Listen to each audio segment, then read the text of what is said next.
একটা সময় ছিল যখন আমি এই শাপলা এই জিনিসটা একদমই খেতে পছন্দ করতাম না।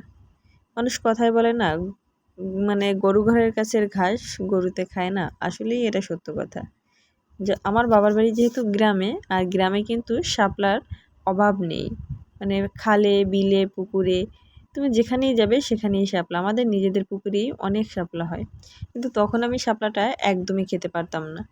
আর এখন এই যে শহরে থাকি, এই যে ৫ থেকে ৭টা শাপলার দাম ১০ টাকা, এটাও কিনে খেতে হচ্ছে। আর এখন না শাপলার স্বাদটাও মনে হচ্ছে একটু বেশিই ভালো লাগছে।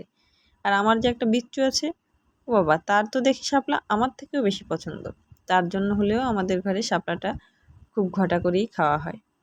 প্রথমে কড়াইয়ের মধ্যে কিছুটা সরিষা ফোড়ন দিয়ে দিয়েছি।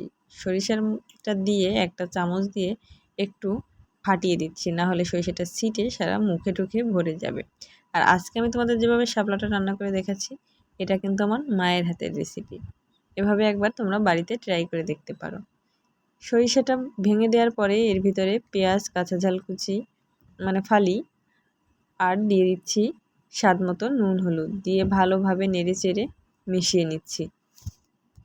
ঝাল পেঁয়াজটা ভাজা হয়ে গেলে এবার আমি এর ভিতরে দিয়ে দেব কিছুটা চিংড়ি মাছ। চিংড়ি মাছটা দিয়েও ভালোভাবে নেড়ে চেড়ে ভেজে নিতে হবে একটু সময়। আর চিংড়ি মাছ দেওয়ার পর কিন্তু বেশি সময় ভাজা যাবে না, তাহলে চিংড়ি মাছটা শক্ত হয়ে যাবে। একটু নাড়াচাড়া করেই আমি এর ভিতরে দিয়ে দিচ্ছি অল্প একটুখানি জল। জলটা দিব যাতে চিংড়ি মাছটা সিদ্ধ হয়ে যায় আর কি। আর মশলাগুলো একটু কষিয়ে নেব।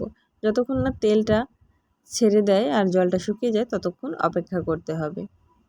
আমার মশলাটা কিন্তু কষানো হয়ে গেছে, দেখো তেল ছেড়ে দিয়েছে আর একদমই কিন্তু কোনো জল নেই।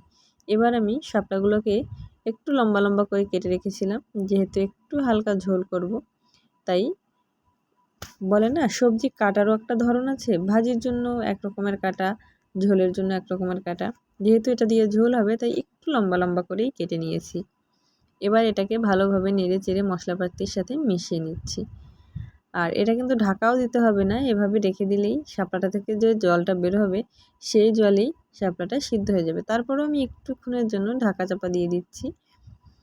দেখো ঢাকনা তুলে দিয়েছি, কী হারে জলটা বেরিয়েছে। আমি কিন্তু এখানে কোনো প্রকারের কোনো জল অ্যাড করিনি।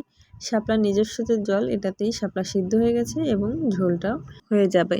এবার আমি উপর থেকে একটু ভাজা ধনিয়া জিরার গুঁড়ো ছড়িয়ে দিলাম, ব্যাস। এখানে কিন্তু আর কোনো মশলাপাতি কিছুই যুক্ত হবে না।